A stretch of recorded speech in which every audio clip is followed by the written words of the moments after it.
अवध के नवाब से और देन जो है शाह आलम और उनको लेकर के आते पूरा आर्मी के साथ में और 1764 बैटल ऑफ बक्सर लड़ते हैं, पूरा एकदम जोर लगाते हैं। लेकिन फिर अब तो अंग्रेज के पास तो आदमी हथियार भी थे, तो उनको वो हरा नहीं पाते। वो क्या करते हैं कि हार जाते हैं। तो उसके बाद से दोनों को बुलाते हैं, किसको? तीनों को बुलाते हैं, इनको तो गिरफ्तार कर लेते हैं। देन जो है उनको कहते हैं शाह आलम जी के, कहते हैं कि अब तुम पेंशन लो और यहाँ से हटो, ठीक है। और अवध वाले को भी बुलाते हैं, कहते हैं कि तुमको भी बहुत जो है दोस्ती निभानी थी। उनको भी क्या करते हैं कि पूरा अच्छा खासा पेनल्टी उनके ऊपर भी लगा लेते हैं और कहते हैं कि यहाँ का भी जो है अब हमको दस्तक चाहिए, मतलब कि यहाँ पर भी हम लोग टैक्स क्या करेंगे, वसूले। समझ में आ रहा है?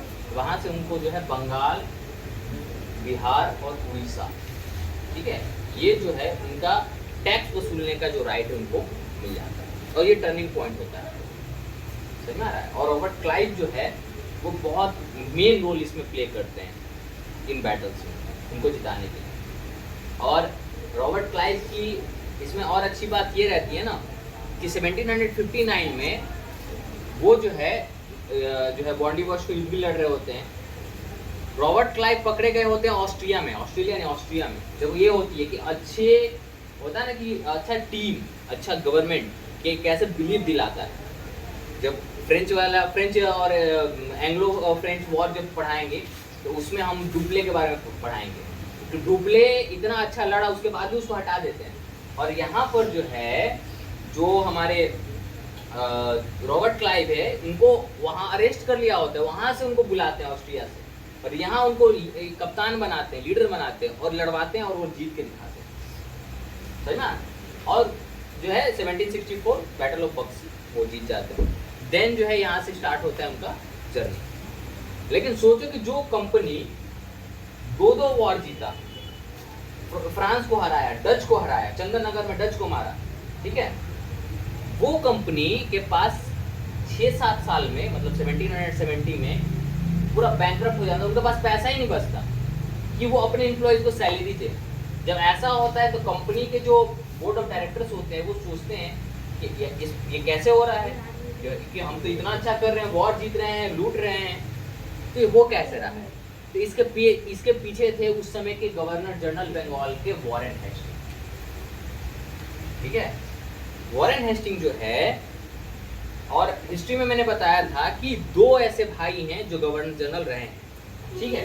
एक का नाम हम बता देंगे, Warren Hasting and lord Hasting, दोनों भाई थे, ठीक है। वॉरेन हेस्टिंग थे 1764 में एंड लॉर्ड हेस्टिंग थे 1813 में।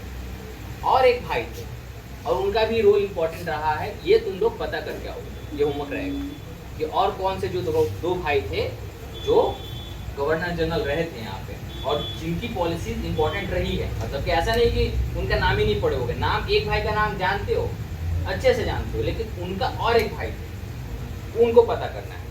समझ में आ रहा है कि कौन थे? खैर 64 में जीत गए। अब अगर देखोगे कि चूंकि ये जीतने के बाद भी जब ऐसा हो रहा है तो कंपनी ने मंथन किया तो पता चला कि बहुत बड़ा करप्शन हो रहा है। कैसा करप्शन हो रहा है कि वॉरेन हेस्टिंग जो है वो सबसे बड़े करप्ट व्यक्ति, सबसे बड़े, वो क्या करते थे कि जैसे कि टेंडर देना है, मान लो कि गांव में एक तालाब खोदना है, सपोज दैट एग्जांपल बता रहे हैं, या कोई जमीन पे खेती करनी है, खेती का एग्जांपल ले लो, तो टेंडर देते, वो क्या करते, गांव में से 4 लोग को बुला लाते, बोले कि जाओ बोलो गवर्नर जनरल बुलाए। अब मान लो कि तुमको अगर गवर्नर हाउस से बुलावा आएगा तो तुम मना थोड़ी कर दोगे कि नहीं जाएंगे, तुम जाओगे। अब तुमको गवर्नर बैठा के कहेगा तो तुम एक काम करो कि कल वहाँ पर एक ऑप्शन होगा, ऑप्शन समझते हो ना तुम लोग, बोली लगती है, वहाँ पे ऑप्शन होगा, तुम काम करना कि वहाँ पे मेरे बिहाफ में बोली लगाना, और बिडिंग चूंकि मेरे हाथ में है तो तुमको हम दिला देंगे, ठीक है। लेकिन वो पैसा मेरा लगा रहेगा और प्रॉफिट होगा वो मेरा होगा। समझ में आ रहा है? इसमें हमारा वाला चीज नहीं चलता था पहले। समझ में आ रहा है? लॉस तुम्हारा, प्रॉफिट मेरा, ऐसा चीज थी। इस तरीके से वो करप्शन करते थे और पैसा तो एकदम झोला भर भर के लेते थे सब। समझ में आ रहा है? इस तरीके का करप्शन, इतना ज्यादा करप्शन कि कंपनी का पूरा तिजोरी खाली कर दिया। समझ में आ रहा है? और इस लेवल पे भी करप्शन होता था जैसे कि मान लो कि नीचे लेवल पे भी करप्शन था, बाद में परमानेंट सेटलमेंट वगैरह आया, तो समझ लो करप्शन कैसे होता था। जैसे कि मान लो कि कंपनी ने डिसाइड किया कि हम 5% टैक्स लगाएंगे, ठीक है।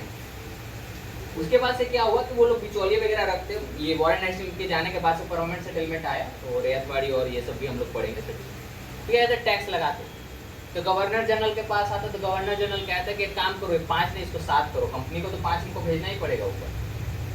फिर वो किसी को हायर करते, ठीक है, कि तुम टैक्स चुन करके लाना, तो वो क्या करता, वो जाकर के बोलता है कि 7 नहीं 9% टैक्स लगेगा।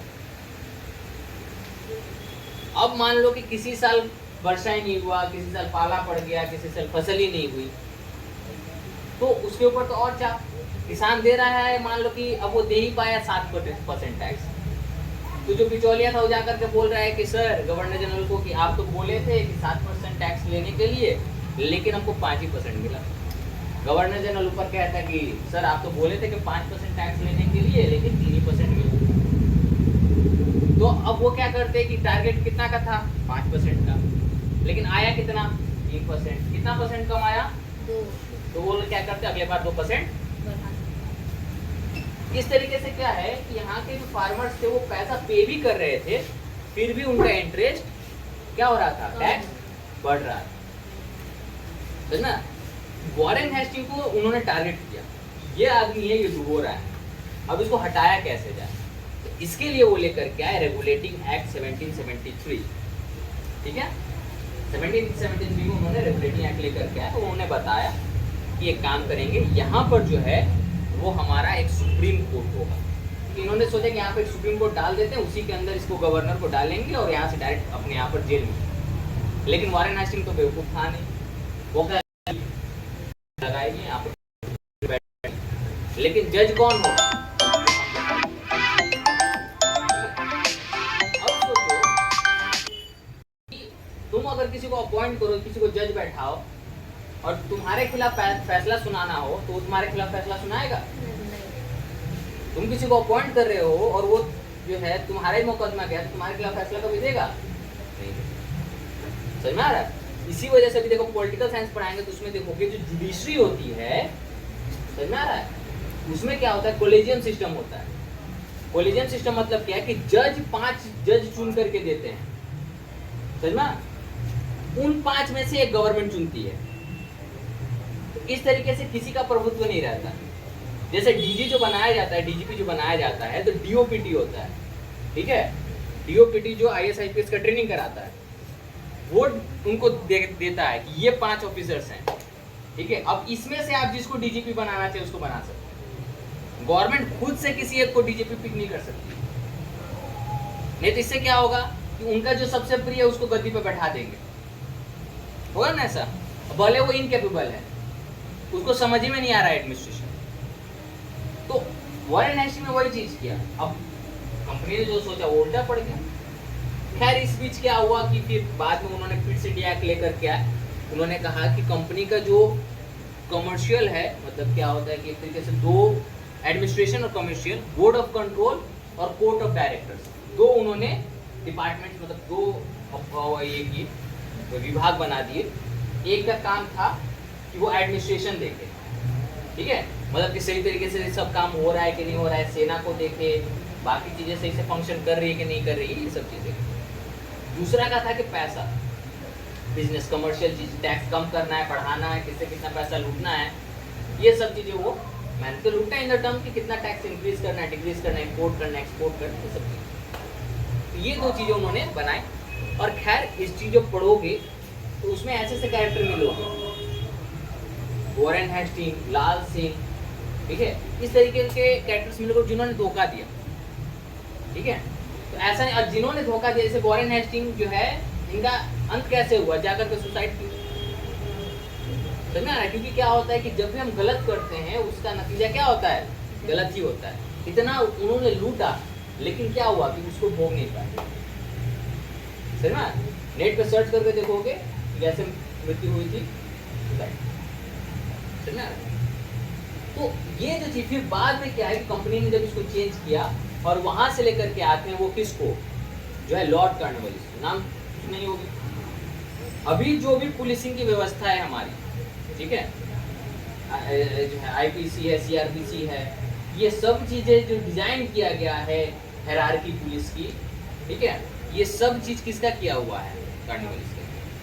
उन्होंने सोचा इसके ऊपर, उन्होंने रिफॉर्म्स किए कि हर साल टेंडर पास हो रहा है, जैसे मान लो कि तुमको पता है कि 2-2 साल पे टेंडर पास होता है और इस व्यक्ति के साथ सेटिंग की जा सकती है, तो तुम क्या करोगे, हर 2 साल में बैग लेकर पहुंच जाओगे।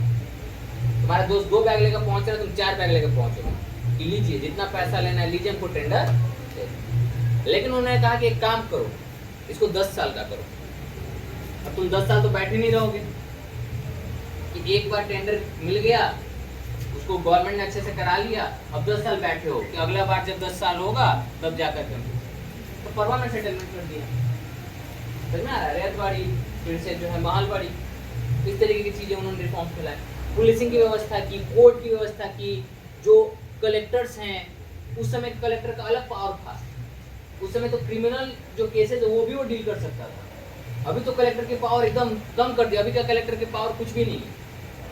उस समय तो जो है, जैसे कि अभी क्या होता है कि सरकारी जॉब की एग्जाम वगैरह होता है, उस समय ऐसा कुछ नहीं होता था।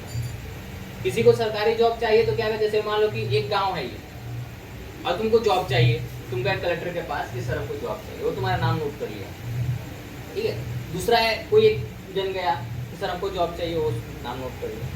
अब मान लो कि साल के अंत में 10 नाम आए और उसके पास 10 सीटें खाली हैं, 10 जगह है, तो दे दिया कि अच्छा जाओ यहाँ पर, इस तरीके से हो गया। वो तुरंत इंटरव्यू सिलेक्शन सब कुछ फाइनल उसी के हाथ।